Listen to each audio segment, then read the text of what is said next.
시청자 여러분 안녕하십니까? 이슈를 더 쉽게 풀어드리는 더 뉴스 시작합니다. 검찰이 서해 공무원 피격 사건과 관련해서 서욱 전 국방장관에 대해 구속영장을 청구하면서 여야의 공방은 더 격화할 것으로 보입니다. 야당 단독으로 의결한 김문수 위원장 고발을 놓고 여야의 충돌은 오늘도 계속됐습니다. 더 정치 시간에 풀어보겠습니다. 코로나 환자가 전주에 2배로 늘면서 12월 초 재유행 가능성이 우려됩니다. 여기에 독감 유행에 또 다른 감염병인 메타뉴모 바이러스도 급증하고 있어서 걱정인데요. 전문가와 함께 알아보겠습니다. 먼저 오늘의 주요 뉴스부터 보시겠습니다. 검찰이 서해 공무원 피격 사건과 관련해 서욱 전 국방부 장관과 김홍희 전 해양경찰청장에 대해 구속영장을 청구했습니다. 검찰은 두 사람에게 직권남용과 허위 공문서 작성 등의 혐의를 적용했습니다. 카카오 등 일부 기능이 나흘째 복구되지 않으면서 소상공인 등 시민 불편이 이어지고 있습니다. 화재 현장 합동 감식을 벌인 경찰은 현장 직원들을 불러 과실 여부 등을 조사하고 있습니다. 남아 도는 쌀을 정부가 의무적으로 매입하도록 하는 양곡관리법 개정안을 두고 여야가 대립하고 있습니다. 정부와 여당은 쌀 공급 과잉이 더 심해질 것이라며 반대 입장을 재확인했고 법안을 발의한 민주당은 내일 상임위 처리를 예고했습니다. 오늘 새벽 제주 서귀포 앞바다에서 어선 한 척이 전복돼 선원 4명이 실종됐습니다. 해경이 수색 작업을 벌이고 있지만 궂은 날씨 때문에 어려움을 겪고 있습니다. 오늘 코로나19 신규 환자는 3만 3천여 명으로 전주보다 2배 늘었습니다. 계절 독감과 코로나19가 동시에 유행하는 트윈데믹 우려도 커집니다. 시진핑 중국 국가주석의 3연임을 위한 중국 공산당 대회가 진행 중인 가운데 반대 시위도 격해지고 있습니다. 중국 내에서는 반 시진핑 낙서 시위가 확산하고 있고 영국에서는 시위대가 중국 영사관 안으로 끌려가 폭행을 당하는 일도 벌어졌습니다. 지난주 서해 공무원 피살 사건에 대한 감사원의 감사 결과 발표에 이어서 검찰이 오늘 서욱 전 국방부 장관과 김홍희 전 해양경찰청장에 대해 구속영장을 청구했습니다. 지난주 연이틀 피고발인 소환 조사가 이루어진 지 나흘 만입니다. 취재기자 연결합니다. 나혜인 기자. 네, 서울중앙지방검찰청입니다. 네, 검찰이 이번 사건과 관련해서 일단 첫 신병 확보에 나선 거군요.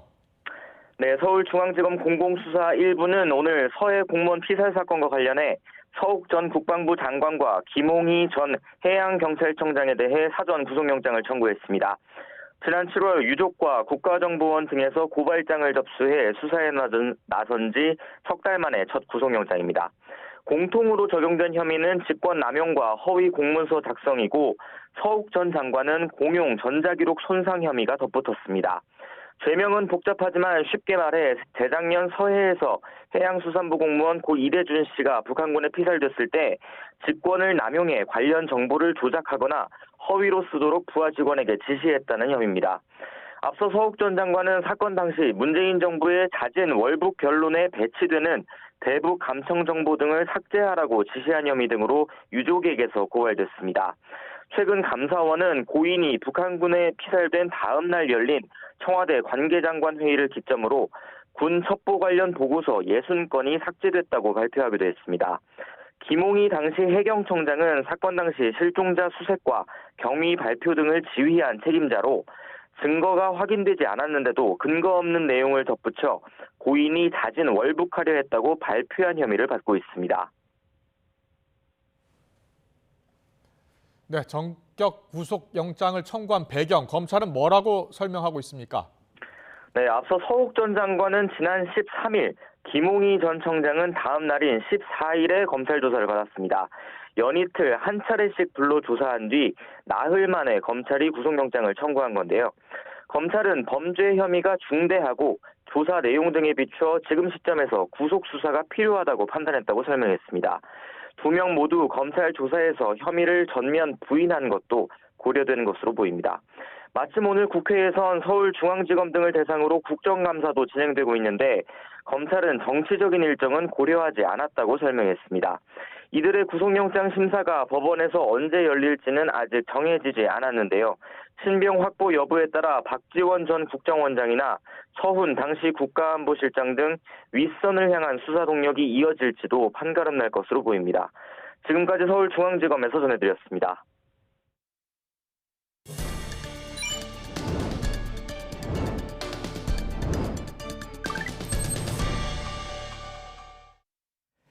카카오 먹통 사태는 오늘로 나흘째입니다. 주요 기능이 대부분 복구됐지만 일부는 여전히 복구되지 않아서 시민들의 불편이 이어지고 있습니다.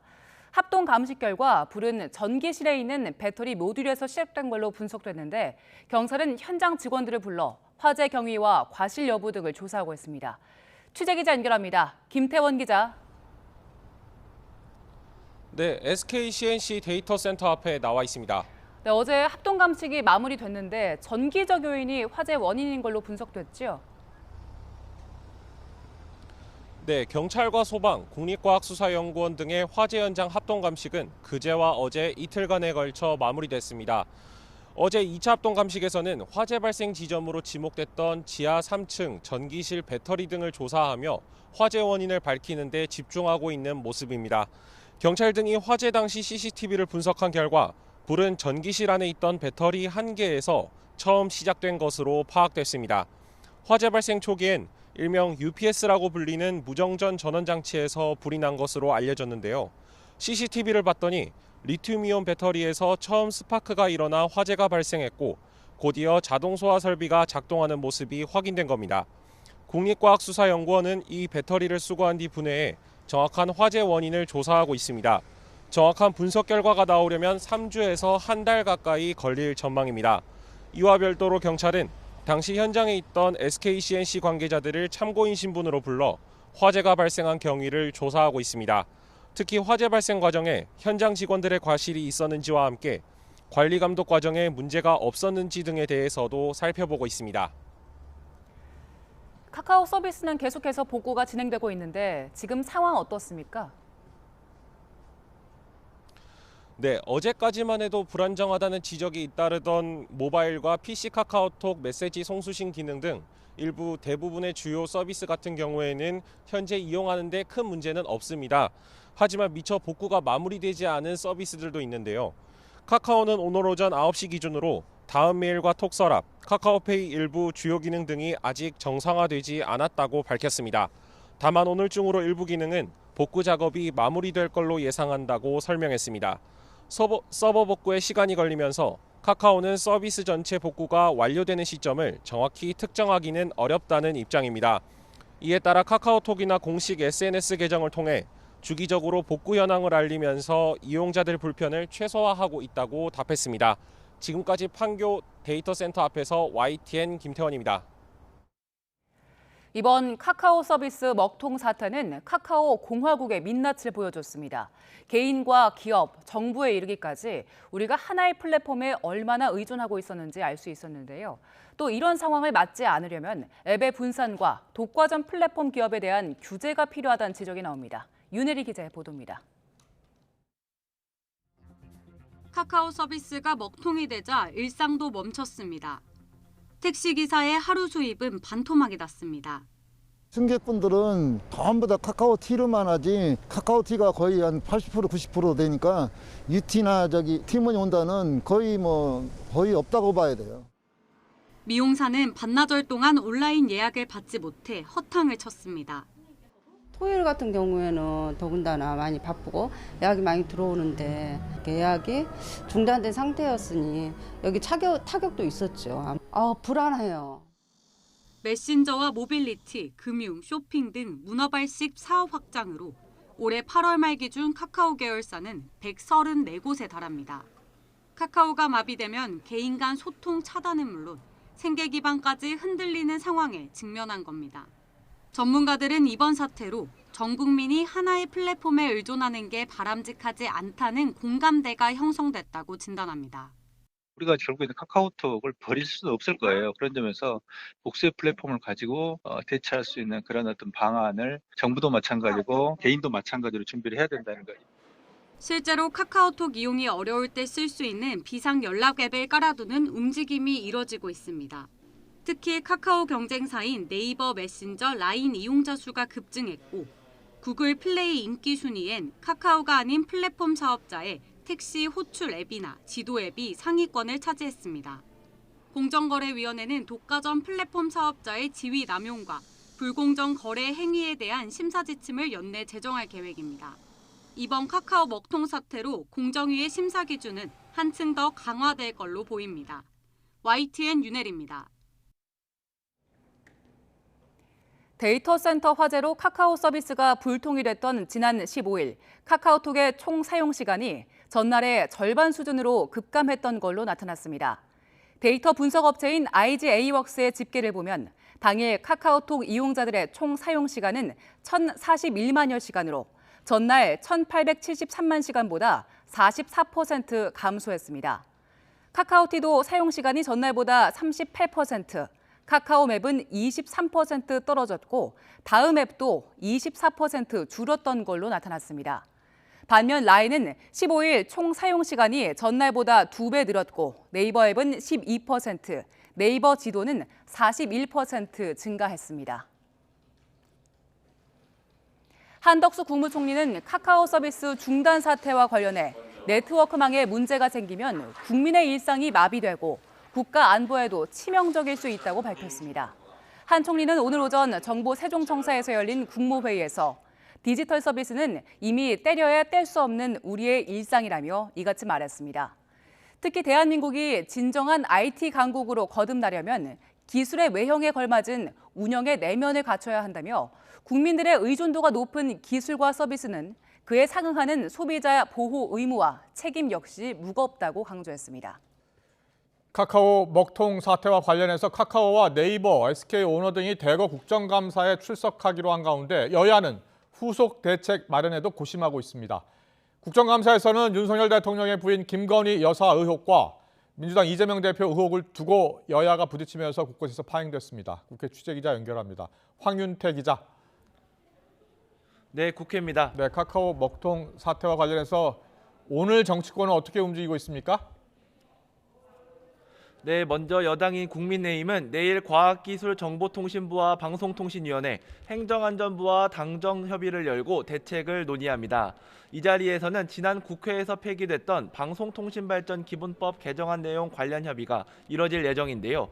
이 법안은 국가재난관리 기본계획 대상에 민간 데이터 센터를 포함해야 한다는 내용을 골자로 합니다. 또 카카오가 정보통신망법에 명시된 보호조치 의무를 다하지 않았다고도 주장했습니다. 직접 들어보시겠습니다. 정보통신망법에 보호조치 의무가 있어요. 예. 그 의무를 부과했는데 그 의무가 어떻게 이행이 됐느냐 여부를 먼저 점검하고. 더불어민주당은 21대 국회 전반기에 논의됐던 온라인 플랫폼 중개거래 공정화 법안을 다시 들여다볼 계획입니다. 이 법안은 문재인 정부 당시 공정거래위원회가 추진했던 법안인데요. 플랫폼 이용 사업자에 대한 온라인 플랫폼의 불공정 행위를 금지하는 내용이 담겨 있습니다. 민주당은 또 네이버에 대해서도 20대 국회에서 방송통신발전 기본법에 반대했던 점에 주목해 질의를 하겠다고 예고했는데요. 직접 들어보시겠습니다. 방송통신발전 기본법이라는 것 자체가 그 민간 데이터 센터도 국가재난계획에 집어넣는 것을 좀 포함했거든요. 네. 네이버가 반대했기 때문에 통과가 안 된 것인데 그 반대 의견이 지금도 유효한지. 여야가 앞다퉈 카카오 먹통 사태 재발 방지 관련 법안을 고민 중인데 플랫폼 사업자 규제와 의무를 좀 더 강화하는 쪽으로 논의가 진행되고 있습니다. 네, 오늘 국정감사는 어떻게 진행되고 있습니까? 네, 먼저 행정안전위원회에서는 국민의힘이 민주당 이재명 대표 부인 김혜경 여사의 법인카드 사용 의혹과 관련해 첫 재판이 열리는 만큼 수행비서 배모 씨의 혐의를 제기하며 포문을 열었습니다. 또 김동연 경기도지사가 국정감사 자료 제출에 성실하게 응하지 않아 방탄국감을 하고 있다며 공세를 이어갔고 민주당이 반발하며 잠시 파행을 빚기도 했습니다. 직접 들어보시겠습니다. 의원이 발언할 때는 국고 손실 혐의 보완 수사해야 되는 중요한 근거 자료이기 때문에 꼭 자료를 제출해 주시길 부탁드리고요.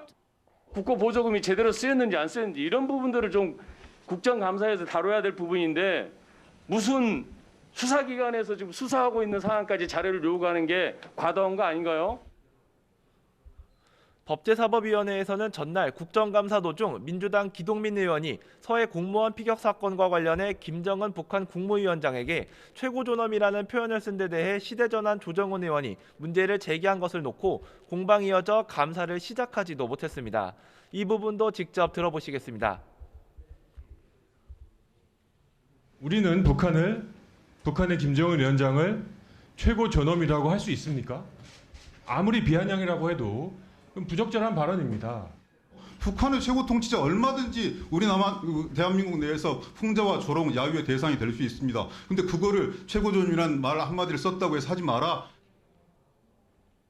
문화체육관광위원회에서는 윤석열 대통령 부인 김건희 여사의 허위 이력 이슈가 다시 도마에 올랐는데요. 민주당 이모경 의원은 지난 2008년 까르띠에 소장품전 개최 허위 이력이 잘못돼 삭제를 요청했는데 이뤄지지 않았다고 주장했습니다.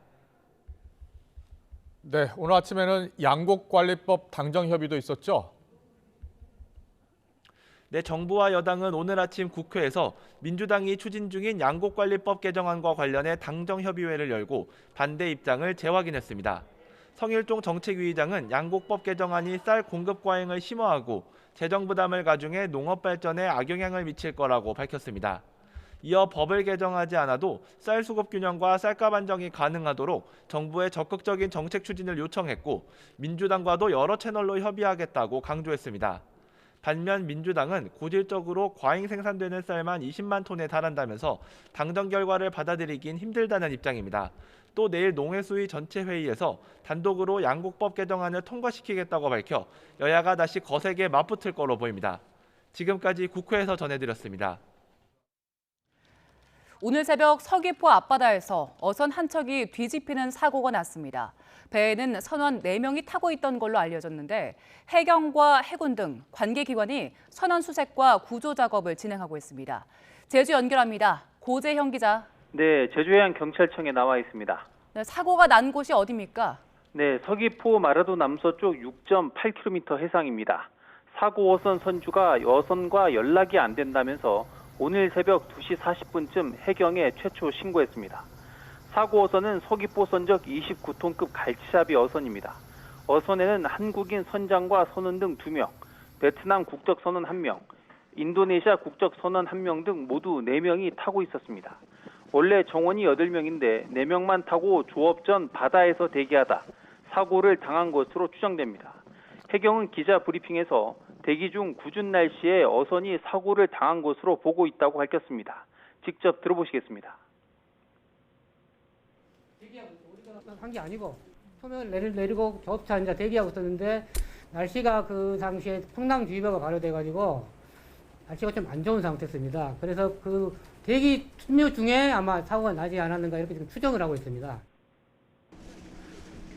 실종된 선원들을 찾는 작업도 사고에게서 진행 중인데요.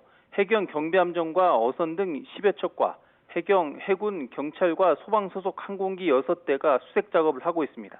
하지만 궂은 날씨가 수색과 구조 작업에 발목을 잡고 있는데요.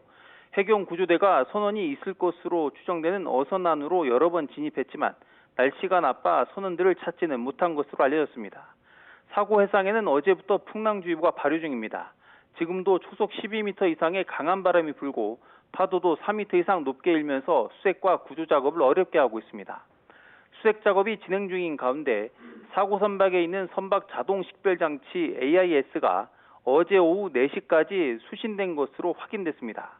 어선에 있던 구명벌 1개가 없어진 것으로 알려져 선원들이 타고 있을 가능성도 있어서 구명벌에 대한 수색도 진행되고 있습니다.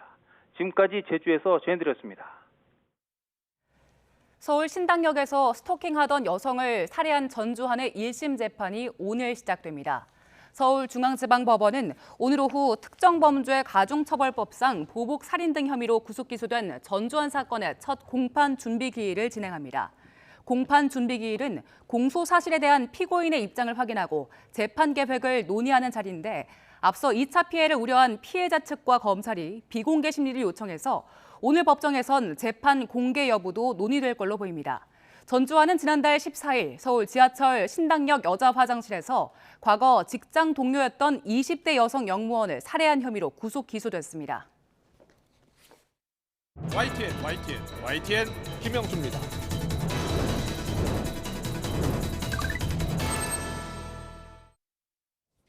네, 카카오 사태 나흘째인데요. 아직 완전 복구가 안 됐습니다. 정치권도 이번에 좀 재발 방지 대책 마련하겠다라는 각오를 보이고 있고요. 그리고 조금 전 나왔죠. 서해 공무원 피격 사건과 관련해서 서욱 전 국방부 장관 또 김홍희 전 해양경찰청장에 대해서 검찰이 구속영장을 청구했습니다. 오늘의 전국 현안은 신성범 전 새누리당 의원 또 신경민 전 민주당 의원과 함께하겠습니다. 어서 오십시오. 안녕하세요. 네, 안녕하세요. 네. 안녕하십니까. 네, 먼저 검찰이 서욱 전 국방장관 그리고 또 김홍희 전 해양경찰청장에 대해서 구속영장을 청구했는데요. 지난주에 이제 감사원 감사 결과가 나왔었잖아요. 이대준 씨 피격 사건과 관련해서는 월북을 미리 결론을 내놓고 월북몰이를 했다라는 취지로 발표가 있었고요. 물론 이게 감사원 감사 발표이기 때문에 검찰 수사도 좀 더 해야 되고 재판까지 거쳐야 됩니다. 그런데 일단 검찰이 영장을 청구했거든요. 그 영장 청구에 대해서는 어떻게 보셨어요? 검찰은 감사원 감사하고는 별도로 수사를 해왔기 때문에요. 예. 감사원 감사 자료를 물론 참고를 하고 검찰 수사로도 지득할 수 없었던 자료를 받기는 받았을 거예요. 틀림없이 검찰 수사로는 한계가 있는 부분이 행정에 관련 부분은 감사원이 훨씬 더 능하니까요. 그렇군요. 대통령 기록물은 이미 한번 봤죠, 검찰이. 네, 그건 검찰이 훨씬 더 잘 봤을 거예요. 그렇군요. 예. 그런데 이제 오늘 혐의를 보니까 삭제 얘기를 그 구속영장에다가 집어넣고 그게 이제 구속영장 기일을 잡아가지고 거기서 이제 공개가 될 텐데 네. 만약에 삭제 부분에 대해서 검찰이 이렇게 확신을 가지고 만약 입증 자료를 내놓는다 그러면 이것은 얘기가 좀 다르죠. 네. 지금까지 국방부가 관련되는 것 중에서 제일 우리가 관심을 가지는 분야는 한 두세 개가 있습니다. 예. 언제 처음으로 알게 됐고 이것이 국정원보다도 더 시간적으로 빠른 거였냐, 이른 거였냐라는 대목인데. 예, 저기 지금 저희가 표를 보여드리고 있는데 네. 감사원 발표 내용에 따르면 오후 4시 40분에 합참이 인지를 했다는 겁니다. 네, 그런데 예. 이제 뭐 오늘 아침에 조간에 보면은 국정원이 한 40여 분 정도 더 빨리 인지를 했다라는 건데요. 이건 이제 확인이 되지 않기 때문에 현재로서는 국방부가 제일 빨리 인지를 했을 가능성이 높죠. 네. 그러니까 인지를 한 것도 중요하지만은 이제 관련되는 그 첩보와 정보가 들어왔을 때 이걸 가지고 이제 현장을 재구성해서 판단을 하는 절차가 필요하잖아요. 네. 그래서 어떻게 판단을 했는지 그리고 지금 이제 이번에 이제 영장에 나타날 것으로 보이는 게 판단을 하고 나서 이제 분리하고 이제 그 자기들 결론에 유리한 것도 있고 불리한 것도 있고 그럴 거 아니겠어요. 그래서 불리한 것은 삭제를 과연 하려고 했느냐 아니면 실제로 삭제가 이루어지고 그것이 복구가 안 된 거냐 뭐 이런 것들이 굉장히 중요한 몇 가지 포인트입니다. 현재 포인트만 가지고는 뭐라고 판단할 수가 없고요. 그렇군요. 예. 그렇다면 감사원은요. 국방부가 한 60건의 첩보 보고서를 삭제했다. 그렇게 발표를 했고 국정원도 약 46건 정도 되는 첩보 자료를 삭제 지시했다라고 이제 감사원 발표에 나옵니다만 그건 감사원 발표고 검찰이 어느 정도 파악하고 있는지는 또 영장 내용을 봐야 된다는 거죠. 구속영장 내용을 봐야 될 것 같고요. 만약에 이것이 이제 논란이 되면은 이건 뭐 기소를 한다고 그래도 재판 과정에서 논란이 되는데 얼마나 확정적인 증거를 가지고 검찰이 지금 얘기를 하고 있느냐라는 것이 키포인트로 보이고요. 하나만 더 여쭤볼게요. 감사원이요. 사실은 서훈 전 실장, 박지원 전 원장을 포함해서 20명에 대해서 이제 검찰에 이제 수사를 요청했잖아요. 근데 지금 일단은 국방장관하고 김홍희 전 해양경찰청장인데 혹시 서훈 전 실장이라든지 박지원 전 원장도 청구할 가능성도 있을까요? 그건 뭐 잘 모르겠습니다만 두 분은 펄쩍 뛰거든요. 그렇죠. 그런 사실 자체가 있지도 않고 있을 수도 없다라고 얘기를 하기 때문에 검찰의 수사 결과를 지금 현재로서는 지켜보는 수밖에는 별다른 도리가 없습니다. 그렇군요.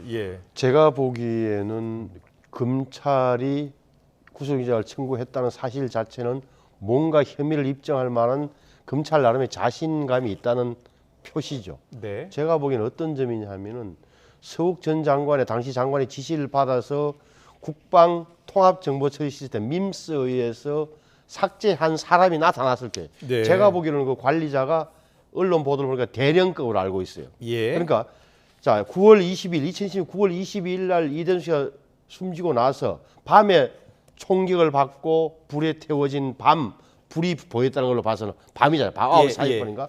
그다음에 그게 새벽 1시 다음 날 9월 23일 날 새벽 1시에 당시 청와대에서 관계 장관 회의가 열려요. 새벽 회의가. 예, 새벽에 회의가 열렸죠. 새벽에 회의를 마치고 나온 서 장관이 국방부로 돌아가서 실무자를 찾았다는 거 아닙니까? 지금에 나오는 언론 보도를 보면 실무자가 퇴근하고 없었겠죠. 그 대령이 새벽 3시에 나와서 60여 건의 통합 정보를 삭제했다고 돼 있단 말이에요. 그리고 그 말은 검찰이 대령부 조사를 했겠죠. 총 20명에 대해서 이미 조사를 마친 것으로 아니 그 앞에 그러니까 밈스를 삭제 지시를 받은 사람을 검찰이 예. 조사를 했을 테고 거기에서 나는 장관의 어떤 지시를 받고 이렇게 했다고 말을 했을 테고 여기에 대해서 어느 정도 자신이 있는 거 아니냐 요 점이 하나 보여지는 거고 또 하나는 해양청장은 아시는 대로 결국은 이런 문제잖아요. 이게 2차 발표 몰북한 것으로 우리 해양경찰청도 판단하고 있다는 2차 수사 결과 발표 전에 이미 간부들한테 다른 가능성은 말이 안 된다. 월북이 맞는다라고 딱 잘라서 이야기를 했고 그 과정 해양경찰의 자체 조사 과정에서 이대준 씨가 그 어떤 구명조끼가 한자 중국 한자가 적혀 있다는 사실이 나왔는데도 나는 안 본 걸로 할래라고 했다는 대목이 밑에 직원들의 증언에 의해서 아니면 그 조사를 받는 과정에서 나왔겠죠. 이게 둘 다 영장을 청구했다. 뭐 실질서 받겠죠. 그동안 이와 관련 사건 관계자들은 모두 이미 이 월북에 관련된 첩보가 있었고 그 첩보에 따라서 조치를 취했다라는 입장을 계속 고수하고 있는 거거든요. 그래서 제가 그래서 자기들은 여기에 대해서는 판단의 영역이라고 자꾸 말하는 거잖아요. 판단의 영역. 근데 제가 보기에는 판단의 영역을 넘어선 뭐 조작까지는 날조까지는 아니지만 취사 선택을 굉장히 한 거잖아요. 그러니까 자진 월북이라고 배치되는 증거와 정황과 이런 것은 다 제해버렸단 말이에요. 이참에 이렇게 되면 적극적인 단순한 판단의 문제가 아니라 아예 방향으로 몰고 흔히 하는 말로 언론적 이런 몰고 갔다. 이렇게 되면은 날조까지는 아니더라도 분명한 조작의 의혹이 있다고까지는 표현이 가능한 거예요. 예, 지금 뭐 워낙 그 입장이 다르기 때문에요. 이제 검찰 출입 오래 하셨으니까요. 일단은 법원이 어떻게 판단할지 또 모릅니다. 그렇죠. 쟁점이 뭐가 될 것 같습니까? 이 바다 위의 현실을 이제 재구성하는 거거든요. 우리의 그 통치력이 미치지 않는 곳이기 때문에 그리고 파도가 치는 곳에서의 이 오디오 비디오는 매우 제한적입니다. 그러니까 우리가 접근하거나 볼 수 있는 것도 매우 제한적이고요. 더군다나 지금 중국 한자가 적혀 있는 구명정 그리고 거기 또 붕대 이런 알 수 없는 도저히 납득할 수 없는 상황이 있기 때문에 그 바다 위 상황을 지금 우리가 여기서 가타부타 얘기하는 것은 한계가 있고요. 검찰 수사도 분명히 한계가 있습니다. 그러니까 우리가 가급적으로 진실에 접근할 수 있는 방법을 최대한 동원은 하되 편견은 갖지 않고 계속해서 지켜보는 것이 지금의 우리 태도로 맞아 보입니다. 알겠습니다. 계속해서 다음 이슈 넘어가겠습니다. 김문수 경제사회노동위원장, 문재인 전 대통령이 신용복 선생을 가장 존경하는 사상가라고 한다면 문 전 대통령은 김일성주의자다라는 발언을 놓고서 여야의 공방이 이어지고 있는데 오늘도 계속됐습니다. 오늘도 계속됐고요. 일단은 야당에서는 이거 국회 모욕죄다. 그래서 어제 환노위에서 의결을 해서 고발을 하기로 했고요. 이거는 개인적인 소신에 관한 문제다라고 하는 게 또 여당의 입장입니다. 오늘까지 공방이 계속 이어지고 있는데 이 상황에 대해서는 어떻게 보세요? 국회 모독이다, 허위 사실이다 이 부분을 어떻게 평가하죠? 그러니까 첫째는 국회 모독과 허위 사실 이렇게 해서 위정으로 처벌받은 사례가 거의 없어요. 국회를 뭘 모독하는 거죠? 다시 말하면 민주당 의원들도 알고 있어, 환노 의원들도 알고 있으면서 왜 김문수 위원장을 저렇게 검찰에 고발까지 하게 됐는가? 입을 막자. 일단은 입을 막자는 걸로 보여져요. 예. 그리고 이것은 판단의 영역이에요. 개인의 의견과 판단. 저는 뭐 소신까지는 표현하고 싶지 않고 예. 이전에 하면 고영주 변호사라는 분이 문재인 대통령을 공산주의자라고 했다가 대법원에서 무죄 취지로 파기하면서 무죄를 받았어요. 예. 무죄 취지로. 그 말은 뭐냐면은 사실이 문재인 대통령이 공산주의 아니냐를 따지기 전에 이것은 의견 표명이다. 공적 인물, 공인에 대한 본인의 의견 표명이라고 대법원 판결이 나와 있어요. 예. 따라서 김문수 위원장을 저런 식으로 해서는 제가 보기에는 뭐 검찰에서 조사를 부르거나 기소를 해서 유죄 나오기는 힘들고 예. 다만 민주당에서 계속 문제 삼을 수 있다면 소지는 예. 이런 극단적으로 편향된 사고를 가진 분이 정치 철학을 가진 분이 노사정위 우리 옛날에 지금 경사노위 노동위원장의 노사정 합의를 이끌어내는 이 위원장 자리에 맞습니까? 라고 네. 윤석열 대통령과 언론, 국민을 향해서 저는 이야기는 할 수 있다고 봐요. 알겠습니다. 잠깐만요. 오늘 아침 주호영 원내대표, 박홍근 원내대표가 무슨 말을 했는지 듣고서 우리 신경민 의원께 또 물어보겠습니다.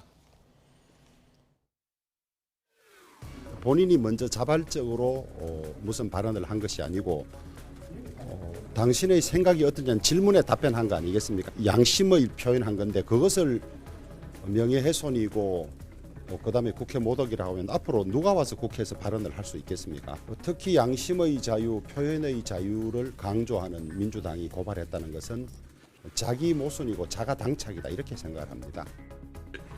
대통령부터 국민의 길을 탓하며 자신의 막말을 사과하기는커녕 인정조차 않으니 여권 인사들의 망언과 폭언 퍼레이드도 멈출 줄을 모르는 것입니다. 극우 유튜버나 다름없고 시대에 뒤떨어진 갈등 증폭기를 계속 편들 게 아니라 이제라도 직접 나서 김문수 위원장을 해촉하고 국민 부끄럽지 않도록 대통령 자신부터 제발 말을 가려서 하시기 바랍니다. 네, 들으신 대로 주호영 원내대표는 소신 발언을 하면 처벌받는 악선례를 남겼다. 다수의 횡포다라고 이야기하고 있는데 표현의 자유를 넘어서서 지금 양심, 사상의 자유까지 나오는 자유의 아주 근본적인 문제로까지 지금 비화가 됐죠. 예, 이게 검찰에 고발했기 때문에 그렇죠. 예. 근데 고영주 전 검사죠. 네. 이분 이제 박문진하고도 관련이 있고 뭐 그런 분인데 이분이 이제 진짜 신나게 문재인 대통령 당시에요. 예. 재임하고 있을 때 욕을 했죠. 그러다가 이제 이게 1, 2심에서는 유죄인데 네. 대법원에서 뒤집어졌습니다. 예. 그러니까 이 판결은 조금 엇갈리는 대목이 있어요. 근데 이제 이게 이거하고 똑같냐라는 대목이죠. 네. 근데 지금 일단은 지위가 좀 다르고요. 네. 지위가 다르고 국회에 와서 또 이렇게 세게 얘기하지는 못했어요. 고영주 이사장 경우에도. 예. 그리고 이번에는 문재인 전 대통령뿐만 아니고 바로 거기서 국정감사를 하고 있는 의원을 모욕한 것도 있고요. 네. 좀 경우가 좀 다릅니다. 근데 하여튼 근본적인 것은 이런 사람을 이런 대화와 타협을 하는 자리에 쓸 수밖에 없는 이 대통령실과 윤석열 대통령한테 문제가 있는 겁니다. 근본 네, 원인은 네. 거기에 시작이 되는데 뭐 얘기를 들어보면은요.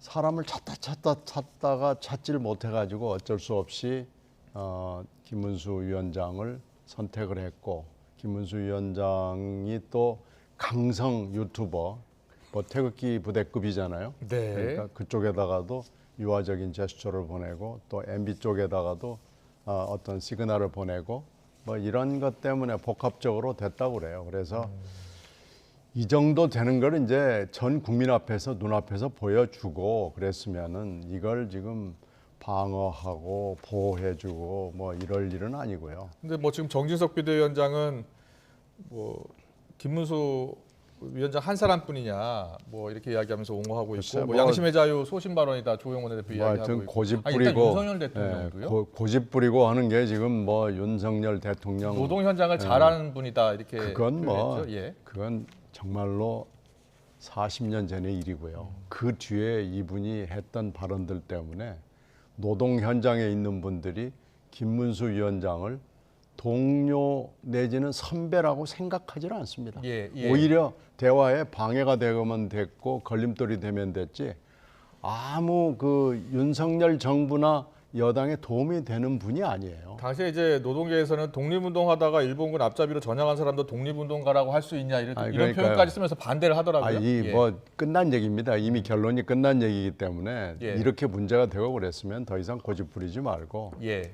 아니 뭐 지금 최근에 여러 가지 그 말로 인한 사태에서 고집 부리는 게 지금 한두 건이 아니잖아요. 예. 대통령 본인도 그렇고 지금 정진석 위원장도 그렇고요.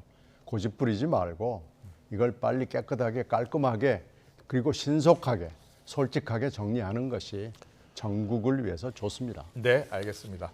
그리고 오늘 이재명 대표 선거법 위반 혐의 관련해서 첫 재판이 있는 날이긴 했는데요. 방위산업 관련 주식 소유 논란 관련해서 당내에서 엇갈린 목소리가 나오고 있습니다. 전재수 의원이 이 대표를 향해서 좀 실망스럽다라고 한 반면에 안민석 의원은 대선 끝나고 2개월 지난 시점에 주식 산 걸 문제 삼는 건 온당치 않다라고 이게 방어하고 나섰는데요. 두 사람의 이야기를 듣고서 이야기 더 나누겠습니다. 지지했던 숱하게 많은 사람들이 뉴스도 못 보고 말하자면 이게 널브러져 있는데 이게 그때 주식을 혼자 산 거죠. 정신 차리고 주식 거래를 한다. 물론 주식 거래 할 수 있죠. 또 민주당의 대선 후보였는데 그걸 생각을 한다면 극히 개인적 이익, 개인적 사익에 해당하는 이 주식 거래 이건 상당히 실망스러운 측면이 분명히 있다. 총구를 외부를 향해야지 혹시라도 이 총알 한두 개가 내부를 향하게 되면 이건 굉장히 치명적인 게 되는 것이거든요. 그걸 저는 소위 말해서 갈치 정치라고 이야기를 합니다. 저는 결코 전재수 의원이 갈치 정치인의 부류라고 보지는 않습니다. 그런데 그게 요즘은 주식을 뭐 개장에서 가서 하는 것도 아니고 핸드폰으로 그냥 투자를 할 수가 있는 것이거든요. 그것을 그렇게 전재수 의원식처럼 나무라는 것은 너무 좀 과하지 않았나 저는 그렇게 생각되고요. 실망스럽다, 좀 과하다, 그럴 수도 있는 것 아니냐 이렇게 맞서고 있는데요. 방산주 논란에 대해서 이제 두 분의 생각을 여쭤보겠습니다. 이제 주식을 일단 다 팔았습니다. 그런데 이제 이 주식을 산 시점이 5월이어서 논란이 되고 있는 것 같은데 어떻게 보셨어요? 우선 저는 전재수 의원의 저 한마디가 굉장히 중요한 지점을 담고 있다. 그러니까 당내에서 이재명 대표에 대해서 어떤 소리도 안 하는 분위기. 적어도 지금은 대표를 지켜줘야 되는 암묵적인 합의를 하에서 외견상 바깥에서 보기에는 똘똘 뭉친 걸로 보이는데 전재수 의원의 저 한마디 굉장히 중요하다고 보여져요. 네. 저 개인적으로 보면 이런 대목이 있는 거예요. 3월 달에 대통령 선거에서 아주 석패, 패배한 사람이 정신도 없을 거 몸과 마음을 추스기도 바쁠 텐데 어떻게 해서 주식을 생각했을까 하는 대목이 저 개인적으로는 좀 의아하고 저하고는 굉장히 멘탈이 저보다 훨씬 강하신 분이구나 생각이 들었고 또한 3월과 6월 보궐선거 개항을에 나올 때까지 석 달 동안 그 사이에 4월 아니면 5월달에 샀을 무슨 초식이지 무슨 생각을 하고 샀을까 이런 생각 계속 드는 거예요. 그러니까 일반인들의 감각 좀 뭐라 그럴까 좀 이해하기 힘든 구석이 분명히 있어요. 그래서 평소에도 주식을 하셨을까라는 생각도 들고 많이 하셨다고 들었어요. 저도 뭐 그런데 그래도 국방위를 또 왜 갔을까? 그러면 국방위를 차라리 포기하든지 1순위로도 국방위를 써내셨다 그러니 그건 또 어떻게 해서 주변에서 아니 그 군함 만들고 잠수함 만드는 현대중공업권 낸날 주식이라는 게 그걸 가지고 있으면 국방위가 안 되는데요 말하는 사람도 없었을까? 이런 생각도 들고 참 저는 계속 이야기하지만 언젠가 한 번은 왜 그 이재명 대표께서 대선 패배하고 국회의원 되기 전에 이렇게 주식에 생각을 하셨는지에 대해서는 사석이라도 한번 이야기를 하고 그것을 언론을 통해서 저도 좀 알고 싶어요. 네, 신경민 의원은 민주당 내 분위기가 어떻습니까? 이게 이제 법률적으로는 뭐 큰 문제는 없죠. 말하자면 백지신탁 그 위원회 그 심의를 받아가지고 백지신탁 해라라고 결정이 되면 백지신탁 하면 되고요. 지금 했던 것처럼 팔아버리면 되니까요. 나 팔았다 그러면은 뭐 더 이상 심리를 할 필요도 없고요. 그러니까 법률적으로는 문제가 없지만 정치적으로는 꼭 저렇게 했어야 했을까? 예. 라는 데 대해서 당내에서 이거 왜 쓸데없는 짓을 저렇게 해가지고 여러 가지 분란을 일으키는가?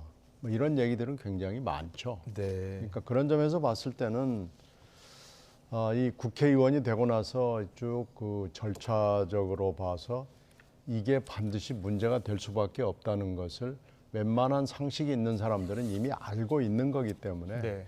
이렇게 하지 않는 것이 훨씬 더 나았을 뻔했다라는 거고요. 예. 이제 전재수 의원의 저 부분에 대해서 뭐 논란이 있는데 전재수 의원은 부산 친문입니다. 그리고 이제 부산 친문들도 이제 여러 갈래가 있고 이제 부산 친문이 뭐 좀 많이 갈라져 있어요. 네. 부산 친문 중에서 친명을 한 친문입니다. 친명을 상당히 지독스럽게 했어요. 선거 기간 중에, 대선 기간 중에 했고 대선 이후에도 그랬고 그런데 이재명 후보에게 실망을 했다라는 것 같으면은 그거보다는 훨씬 전에 실망을 했어야 맞죠. 예. 근데 지금 저 주식 문제를 가지고 실망을 했다는 것이 과연 이게 지금 왜 그랬을까 하고 사람들이 고개를 갸우뚱하는 거죠. 네, 네, 알겠습니다. 그래서 그 대목에 대해서는 승복을 못하는 분들이 많이 있고, 네. 이 전재수 의원의 이 부분에 대해서도 조금 더 설명이 필요해 보입니다. 알겠습니다. 간단히 하나만 더 여쭤볼게요. 이재명 대표 선거법 위반 혐의로 이제 오늘 1심 재판 시작이 됐어요.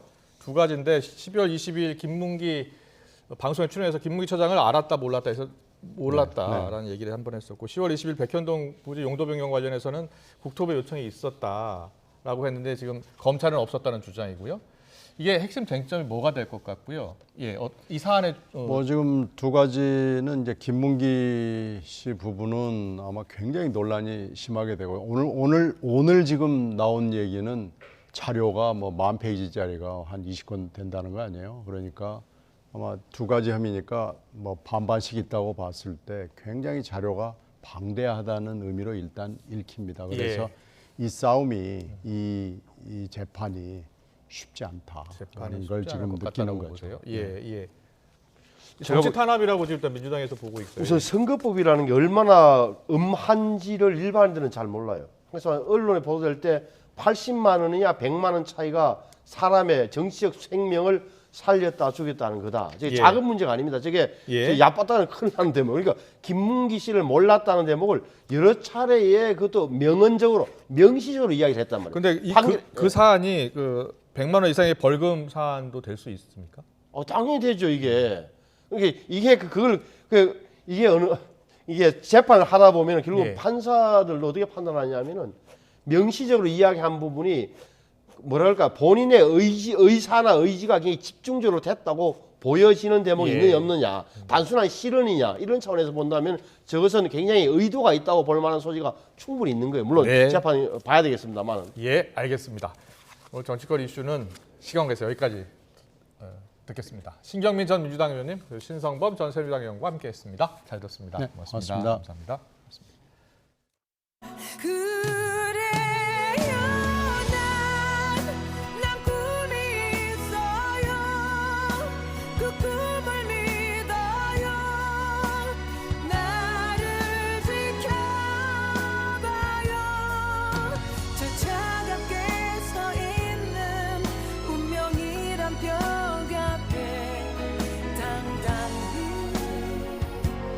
마주칠 수 있어요 언젠가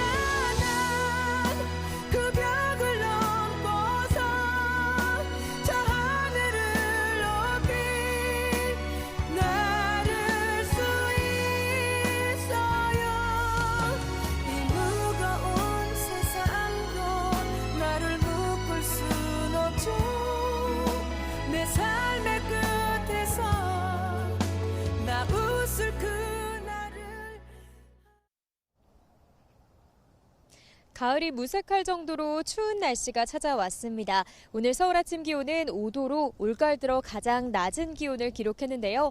낮 동안에도 찬바람이 불면서 예년 기온을 크게 밑돌고 있습니다. 하지만 내일은 날이 더 추워집니다. 내일 서울 아침 기온은 4도까지 떨어지는 등 하루 만에 다시 올가을 최저 기온을 경신할 것으로 보이니까요. 따뜻한 옷차림 하셔서 보온에 각별히 신경 써주시기 바랍니다. 내일도 전국적으로 쾌청한 하늘이 함께하겠고 대기질도 양호하겠습니다. 다만 새벽부터 아침 사이 내륙 곳곳에 서리가 내리거나 물이 어는 곳이 있겠습니다.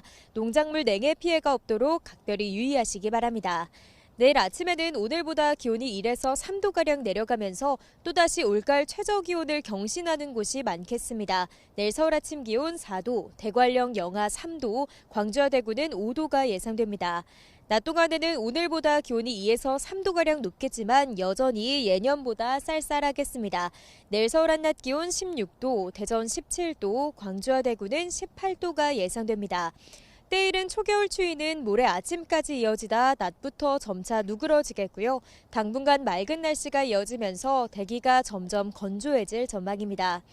갑자기 크게 떨어진 기온에 중서부와 경북 지방을 중심으로 모레까지 감기 가능 지수가 높음에서 매우 높음 수준을 유지할 것으로 보입니다. 외출하실 때는 따뜻한 옷차림 해주시고요. 수분 섭취를 충분히 하는 등 건강관리에 신경 써주시기 바랍니다. 지금까지 YTN 윤수빈입니다. 네, 12월 초 코로나 재유행 가능성이 우려되고 있고요. 독감, 또 메타니머 바이러스까지 호흡기 질환이 급증하고 있어 걱정입니다. 잠시 뒤 전문가와 함께 알아보겠습니다. 네, 그리고 프로야구 두산을 이끌게 된 이승엽 신임 감독이 잠시 뒤 잠실구장에서 취임식과 함께 기자회견을 진행하는데요. 이승엽 두산 감독의 소감 함께 들어보겠습니다.